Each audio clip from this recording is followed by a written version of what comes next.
Bus లోయలో పడి ఘోర ప్రమాదం చోటు చేసుకుంది. ఈ ప్రమాదంలో ఏకంగా 55 మంది మరణించారు. ఈ దారుణ ఘటన గ్వాటెమాలాలో చోటు చేసుకుంది. బస్సు లోయలోకి పడడంతో ఈ ప్రమాదం జరిగింది. ప్రమాదం జరిగిన సమయంలో బస్సులో 75 మంది ఉన్నట్లు సమాచారం. గాయపడిన వారిని వెంటనే ఆసుపత్రికి తరలించారు. బాధితుల్లో పిల్లలు కూడా ఉన్నారని అగ్నిమాపక అధికారి ఆస్కార్ సాంజేజ్ పేర్కొన్నారు. ఇప్పటి వరకు 53 మృతదేహాలను వెలికి తీశామని, మరో 2 షాన్ జువాన్ డి డియోస్ ఆసుపత్రిలో చికిత్స పొందుతున్నప్పుడు మృతి చెందినట్లు అధికారులు తెలిపారు. ఈ విషాద ఘటనపై తీవ్ర విచారం వ్యక్తం చేశారు ఆ దేశ అధ్యక్షుడు బెర్నాల్డ్ అరేవాలో.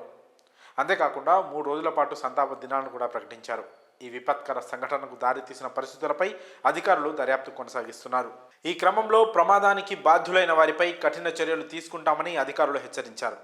బస్సు కలుషిత నీటిలో తలకిందులుగా దిగడంతో సహాయక చర్యలను మరింత క్లిష్టతరం చేసింది. మరోవైపు ఇటీవల దక్షిణ మెక్సికోలో ఘోర ప్రమాదం చోటు చేసుకున్న విషయం తెలిసిందే. 48 మందితో వెళ్తున్న బస్సును ఓ ట్రక్కు ఢీకొంది. దీంతో బస్సులో ఒక్కసారిగా మంటలు చెలరేగి 40 మంది సజీవ దహనమయ్యారు. ప్రమాదంపై అధికారులు తెలిపిన వివరాల ప్రకారం టాబోస్కో రాష్ట్రంలో శనివారం తెల్లవారుజామున ఈ దారుణం చోటు చేసుకుంది.